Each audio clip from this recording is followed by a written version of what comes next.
There were a couple of directorial decisions I had to make here. One of those was starting in the 1700s rather than the 1600s, and the reason I did that was because authors from the late 1700s begin to suggest that American English and British English are different in a way that's noticeable at the time, whereas authors before that don't really make much comment about that. So that was I was operating on the assumption that within the 1600s and the early 1700s you probably have a lot of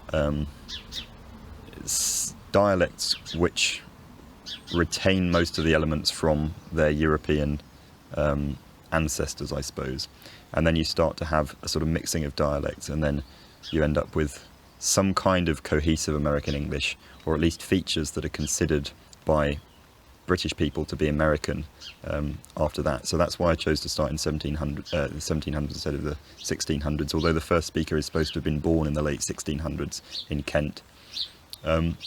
Another directorial decision was doing the last one with myself, with my own voice, rather than getting someone from that part of the US to do it. I was vaguely going for something a bit Michigan-y, but I didn't want to tie it to a particular state, because that kind of granular detail is just not accessible from the historical record of how American English has been pronounced in the past. But the reason I did it myself rather than getting a native speaker to do it, I suppose, was partly so that you could use it as a kind of litmus test for how good I am at reproducing accents in general. So if you're a native speaker of an accent like that, or you know people who are native speakers of accents like that, maybe you can see the ways in which I kind of miss the mark on certain vowels, and you can judge, okay, well, if that's roughly how accurate he is at reproducing a known modern accent, then that's a kind of benchmark against which to judge the other recordings. Most of the authors that I've read agree that features of general American English, whatever that means, kind of non-regional American English, most of the features of that seem to have evolved from the southeastern British English of the 1700s, maybe the late 1600s. And this might come across as surprising at first, because obviously modern general American English doesn't sound anything like modern southeastern British English, but of course modern general American English has evolved over time, and modern British English has evolved over time, and we are able to reconstruct quite well 16th, 17th, 18th century British English, at least from the southeast, because, as I said in last year's video, many phoneticians at the time were actually writing and describing it in quite a lot of detail, how people pronounce things, which words rhymed with what, and how the phonological patterns worked. So my approach was to take reconstructed southeastern English, British English from the early 1700s, take a modern sort of northeastern US dialect that's not tied to any particular city, and sort of compare the two, look at what the differences are between the two, and then start to think about when in history we have evidence for those changes occurring between one and the other. The first difference was the fact that the vowels in words like face and goat at some point went from monophthongs, face, goat, to diphthongs, face, goat. To get an idea of when this happened, I took a bit of advice from Noah Webster, who's famous for his dictionary. So in 1928 he published the first edition of that dictionary, where he included some comments about how American English should be pronounced. And among other things, he categorised the face and goat vowels as monophthongs, not diphthongs. So he gave 3 diphthongs in American English, and face and goat weren't among them. Webster was roughly the same age as our second speaker in this video, which suggests that the monophthongal or pronunciation still existed at least by then. By the time of our third recording, audio recording had actually just about been invented, and it seems like the diphthongal o pronunciations were definitely in use by that point. So I've given them to the third speaker, although as an older, more rural speaker, he's not the kind of person that we have audio recordings of from back then. So it's possible that some people like him might still have been hanging on to the monophthongal pronunciations. William Howard Taft was aged roughly between our third and fourth recordings, and he sometimes pronounced face and goat as quite wide diphthongs. After the scrutiny and education but sometimes pronounce them almost monophthongal. That the great majority of voters, which makes me more confident in the idea that this monophthongal pronunciation might have lasted fairly late. Another difference is that the vowels in words like cot, court and palm had 3 separate qualities in 18th century British English, but for most general American speakers nowadays, all 3 of these vowels are the same. Something like cart, cart, palm. There are plenty of American speakers today that don't yet have the cot-court merger, as it's called, but most people, especially younger people, now do. And Webster actually has something to say about this. So in 1789 he commented that many people from the middle of the US pronounced words like soft and drop with this unrounded vowel. So instead of being soft drop or soft drop, it was more like soft drop. But he suggests that that's a geographically limited feature that only exists in certain places. So the first 3 recordings don't have the unrounded vowel in cot and court, whereas the last 2 I've included it. A phonetic difference between modern British and American English is that the American English t phoneme is a bit more complicated than the British English one. So in American English this is realised as a voiceless alveolar plosive most of the time, t. It's aspirated when it's at the start of a stressed syllable, which is similar to how it works in British English. But if it comes between a stressed and an unstressed vowel, it becomes a voiced alveolar tap. Era. Think of words like water, butter, matter. There's every reason to think that this is a fairly recent feature, and the British situation where it's always t is the older one. But a lot of English dialects in Australia and New Zealand and South Africa do this as well. They tap the t's. So either this feature appeared independently 2 or 3 times in separate dialects, or older British English actually allowed this kind of thing and it's just disappeared in more recent British English. Michael Montgomery leans towards the last one, and I think I do too. So I think the most likely situation is that in southeastern British English in about 1700, you could pronounce words like butter with a t or with a era, a tap. You could say butter or butter or butter. But by the time of modern standard British English, the tap pronunciations had disappeared, at least outside of dialects. But they became normal in American English and the Southern Hemisphere dialects I mentioned as well. But I realised there are possible alternatives to this, so to strike a balance I put a few tap realisations in the earlier recordings and made them more and more frequent as the recordings get later and later in time. And I've also used voiceless taps in the earlier recordings, like era, era, butter, butter, because this is a compromise between a voiceless plosive, ta, and a voiced tap, era. And it's still sometimes used in Australian English, so there's some precedent for it. A delicious $30 label. 30. Another feature is the pronunciation of the vowel in words like trap, ah. In general American, this is something like ah. In modern southeastern British English, it's pronounced with the tongue slightly lower in the mouth as more like ah. The difference is subtle, especially if you're not a native English speaker, so ah, ah, ah, ah. There's good evidence that the American ah pronunciation was actually the most common in southeastern England in 1700, and that the lower ah pronunciation has appeared more recently. But in American English, this vowel does something interesting when you put it in certain situations. So if it's immediately followed by n, and there's not another vowel following the n, then ah is pronounced with the tongue slightly higher in the mouth, and it becomes a diphthong. Ah becomes more like air, hand. For most American speakers, this hand vowel is still the same phoneme as the trap vowel. It's just how that phoneme behaves when there's a n afterwards. So to many people, it doesn't even occur to them the sounds are even different. Linguists say that the vowel has broken into a diphthong when it comes before certain nasal consonants like n. But when did that breaking happen? Because it doesn't change the fundamental phonemic structure of a word, it's the sort of thing that somebody describing the language, for example Webster, might overlook. So this may have been a thing in Webster's time, this breaking before n, and he might just not have noticed. I think this has probably existed for a long time because it's now spread to most corners of the US, but as far as I know it's not at all common outside of the US, so I haven't put it back to the divergence between British and American English. I've started including obviously in the third recording, but you could definitely make a case for including it in the second.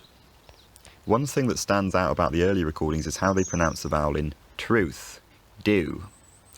So these words develop differently in American English to how they did in British English. In southern England, the ew diphthong has become u, and in fact the d in words like this has now assimilated to the following y sound and become j for, I would say, most British English speakers, although you could quibble with that. So the words Jew and Jew now sound identical in my accent. In American English, the ew diphthong ultimately monophthongized to just oo, so that for most speakers now, the words Jew and do, well, do and do sound identical, although for many speakers that vowel has again diphthongized to something like do. It started raining. Oh no, I'm inside now. So there are a few reasons for thinking that the ew pronunciation was most common before the two dialects diverged. So for one thing, earlier Southern English writers treat it as its own sound. It's separate from the vowel in goose, for example. Do can rhyme with new or true, but it doesn't tend to be rhymed with do or to. The British English writer John Wallace describes this sound as composed of I and W in 1653, and because our first speaker was born shortly after that, I've gone with that pronunciation here, which still exists in Wales for many speakers. Truth. Do. I also think it would be a good idea to answer some questions left by viewers in the comments.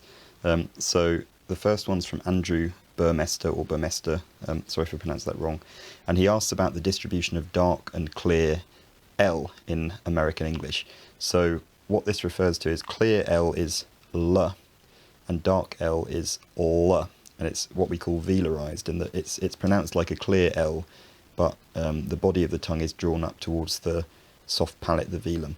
So the difference is L, L, L, L, and there are various shades of kind of darkness depending on how sort of drawn back the body of the tongue is. And what I think he's asking about is how this sound is distributed in American English and how it was distributed historically. So in my accent, in the syllable onset, which is the cluster of consonants that starts a syllable, I always have clear L, L. And in a syllable coda, which is a cluster of consonants that finishes a syllable, I always have L. So I would say lilt, but I would never say lilt. That would sound strange.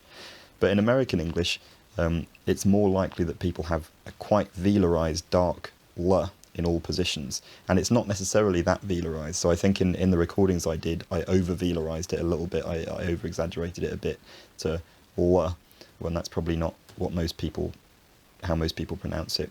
So that was a mistake in pronunciation on my part.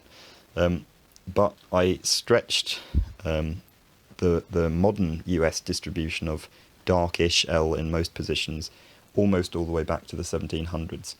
And my reason for doing this is a kind of phonetic feature that doesn't really show up in texts. It's not usually very obvious unless there's a sound change, like the L gets vocalized or something, which hasn't happened in this case. So where it was dark and where it was clear is not clear from text, and it's very hard to reconstruct that particular detail. So I looked at modern or recent 1960s recordings of West Country dialects in the UK, and I noticed that a lot of them had quite velarized L in all positions. So I thought, rather than assuming that the whole of Southern England had the modern Southern English distribution of L in onset and L in coda, I thought I'll give the American system the benefit of the doubt and assume that existed in at least some dialects for at least some speakers the whole way back. That might be wrong. It's one of those details that's very hard to reconstruct, and annoyingly, it's one that kind of jumps out at you if you know about that kind of thing. So sorry if that does turn out to be wrong, but that's a very good question. A couple of people asked about non-rhoticity, which is the tendency of people in certain cities in the US to drop r sounds when they occur at the end of a syllable before a consonant, so like in words like fort or nurse and stuff like that. And this is how most British English speakers do it nowadays. So in the word fort, I don't say fort, I say fort. So people in Boston and parts of New York will do this. And the reason I didn't include this was I wanted to make the accents fairly...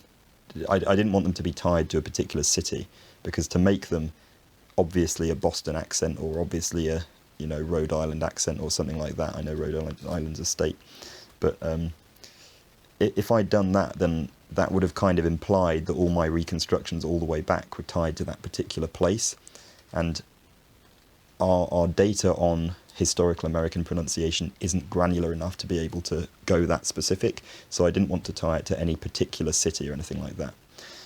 So that's why I didn't do what I consider to be city-specific things like non-roticity. Soma's Academy asks where the words came from, so like where the scripts for the recordings came from, and I actually wrote them myself, and I improvised the wording slightly when I was reading them to try and make them sound more naturalistic and less kind of planned and rehearsed, and I just sort of tried to pick topics that were fairly timeless, to avoid people picking apart my American history knowledge, which is very bitty. And someone whose username is a long sequence of runes asked a few questions about the IPA transcriptions that I put on screen, which I thought I'd probably made some mistakes in. So you're right that me transcribing thing as thing was a mistake, and I knew I'd put some mistakes. Somebody's moving around. Hello? Oh, don't worry. I'm in. I've got back. Anyway. So yeah, transcribing thing as thing was a mistake. And the reason I included the I with a cross IPA character in the word do was because that's how I saw it transcribed in the 1950s analysis of Webster's vowel system that I cited earlier. I ended up just pronouncing it the way you transcribed it, because I didn't see why it couldn't have been that. That's how it is in Welsh. And that's, I think that the I is typologically more common as a vowel than I can barely pronounce the I with a cross through it, but the I, maybe that, I don't know if I pronounced that quite right. Polish speaker can correct me if I'm wrong. It's like the Y in Polish, but yeah, that's... The transcription had been written about 2 months before the recording was made, so by the time the recording was made, I'd made different decisions, and I tried to wheedle things out of the transcriptions if I'd updated them, but I didn't. I missed that one. So thank you for pointing that out. That's very, very keen eye. Again, this... Well, I haven't said this yet, actually, but Andre Mazarin, who helped me with a lot of the sources for the RP and Cockney video I did a while ago, has provided me with a very comprehensive Word document with links and descriptions of various speakers from the time who are kind of relevant as extra data for that. So I've provided a link in the description to that, and this is Andre Mazarin's work, and it's a very comprehensive list of sources. So I would really recommend you look at that if you're interested in that type of dialect from the Victorian period. I haven't come across anything any more comprehensive than that. But yeah, apart from that, I will talk to you very soon, and thank you for watching.